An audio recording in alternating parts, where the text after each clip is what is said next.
Hey YouTube, metalskinstudios here. Today I want to enter a contest. Actually, this is my submission, my video entry to herorhim2's video contest. Basically, I have to make a video critique of a movie that I think everybody should go and watch, and one that I think everybody should absolutely avoid. Now, the original user that answered the call of that contest was MrCinemaJunky. And before I start, I want to touch on MrCinemaJunky's video critique. MrCinemaJunky, bad man, you talk about Black Christmas and don't even mention it's a Canadian film? Come on, dude, I'm so disappointed in you. Give Canada credit where credit is due, you know what I'm saying? Like, and it's got Margot Kidder in it? Oh, come on, dude. Margot Kidder in the early 70s? That's the reason to watch a movie, right there. Right there to start with. But it was a very worthy pick, I might add, with which I thoroughly agree. So instead of going down the same route as MrCinemaJunky, I want to take you down the route of more under the sexploitation genre. So today, I would like to talk to you about one of my favorites of all time, which is I Spit on Your Grave, also known as Day of the Woman.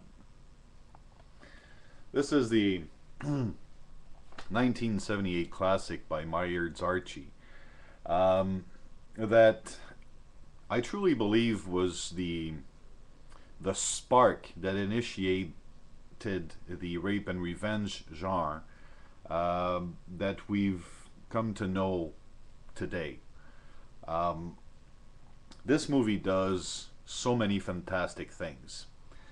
It doesn't have much dialogue in it, which is a good thing, because we all know how sometimes dialogue can kill a good horror movie. This one doesn't clutter itself with unnecessary dialogue. Actually, this movie doesn't clutter itself with pretty much nothing.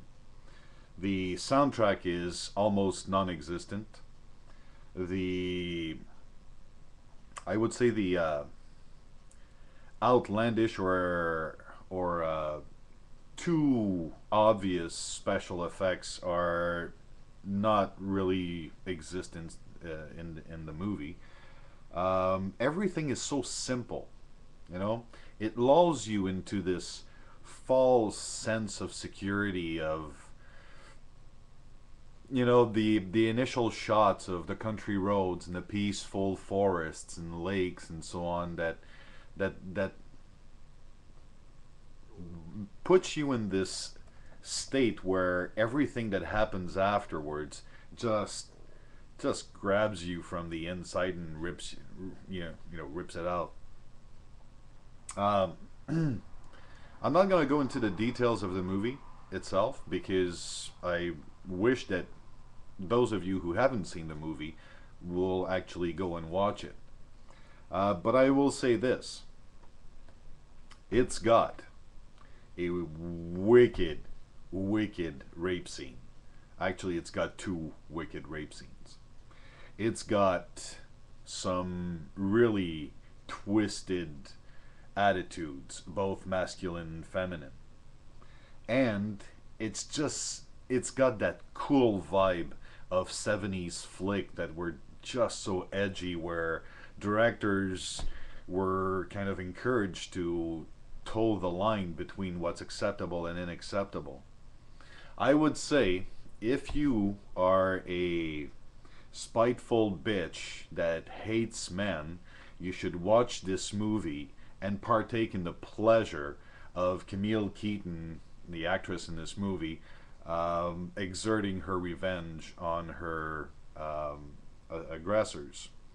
If you are a violent fucktard who enjoys forcing himself onto women, I suggest you go watch this movie and think, holy fuck, this is what could happen to me if I fall on the wrong bitch. And if you're anybody in between those two extremes, you just might want to watch this movie just for the sheer tension and eerie atmosphere that is created. Very few characters, very simple, streamlined story, but oh so effective. Why do I say oh so effective? Because I value one characteristic in horror movies, and that characteristic is how much disgusting shit are we gonna accept the hero uh, that the hero is doing based on what's happened to him or her. So, in other words, how twisted and brutal and violent does she have to be before we stop supporting her in her endeavor, which is her revenge quest? And in that movie, you will follow her through the fucking depths of hell and back, based on the situation that was created with the trauma that she's subjected to initially. And because you feel so much for her for that trauma, you're just willing to go along with her on any way she would decide to exert her revenge. Which is why I consider this movie to be extremely effective. Another reason is also because when this movie came out in the late 70s, it raised so much criticism, and movie critics completely hated those movies. Ebert wishes he could fucking bleach his brain after watching that movie. But, that's his problem. That's his loss. Feminist movements were all up in arms with this movie, claiming that it basically supported rape and violence towards women, when actually, if you watch the movie, you'll understand how fucktarded that comment is. It actually goes the other way. It supports vigilante type revenge of women who get raped. So, anyways, for all those good reasons, I say, I Spit on Your Grave. Classic, you have to watch this movie. Now, I just want to make one small distinction. The originator of the rape and revenge genre, in my opinion, was The Last House on the Left by Wes Craven in 1972. And oddly enough, both movies, I Spit on Your Grave and Last House on Your Left, which I don't have with me here, but were both remade in the last few years. I believe Last House on the Left was remade in 2009, and I Spit on Your Grave in 2010. And I'd like to make a clear distinction between those two movies. Even though Last House on the Left preceded I Spit on Your Grave by 6 years, the inherent difference in the movie is that it's not the victim that is exerting the revenge in The Last House on the Left. It is the parents. And that, to me, changes the dynamic of the movie. So I know some people are probably going to say, I Spit on Your Grave wasn't the original rape and revenge film. Yes, to a certain extent, it wasn't. I agree. Last House on the Left preceded it by quite a few years. However, to me, I Spit on Your Grave is the grandfather of the rape and revenge, where the victim is the one exerting her revenge throughout the rest of the movie. So now I want to talk to you about a movie you should absolutely fucking avoid. You should avoid that movie like you should avoid a prostate exam with sandpaper gloves. You should avoid that movie like a vasectomy performed with a fucking weed eater. And the movie I'm talking about is the 1991 piece of reptilian shit, Nekromantik2. There it is. Nekromantik2. What a fucking piece of shit. Jörg Buttgereit, the German director of this movie, makes the thank God makes a sequel to the original Nekromantik, which I have to admit I did enjoy a little bit more than that, but so very slightly. This movie is so pretentious. It is so pedantic and artsy. It's a movie that makes you expect so much. Necromantic. Oh my god. People fucking cadavers. Woohoo! This is gonna be so gory. No.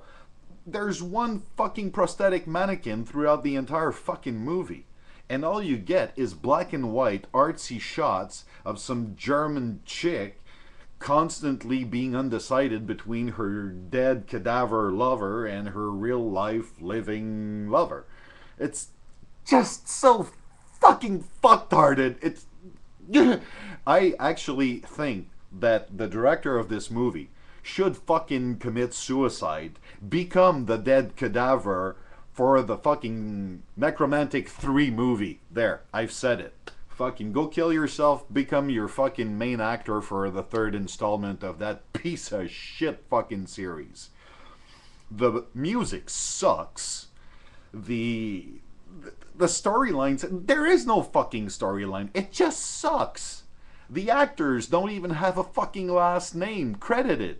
Because they were probably too fucking ashamed to have been in that movie. Ooh, we found the main actress in a fucking movie cinema watching an old Lucio Fulci film. Yeah, and it shows. I mean, she's hot, but she can't act her fucking way out of a wet paper bag. So, anyways, before I start rambling, I'm just gonna leave it at that. Do not be taken by the cool cover and cool name and cool this and cool that Nekromantik2 might offer you. It doesn't. It fucking fails miserably. And if you do go and watch it, you deserve the anal pains that you will get watching it, and you will deserve the envy to bleach your fucking brain after you're done. There. That's my critique. Now, as for the extra points on the Lost Boys, look, I grew up with this movie. It came out when I was a kid. Any movie that's got, The Doors in the soundtrack is, cool in my book. Kiefer Sutherland was alright in the movie. But it does have Corey Haim. And it's probably one of his less pathetic performances, but still, I mean, come on, it's Corey Haim. So I would say it deserves probably a 9 out of 10 on the cool factor for the era it came out and for the teen angst within the movie. But yeah, Lost Boys rule. So, how'd I do, guys? Like the critique? Let me know in the comments. See you later.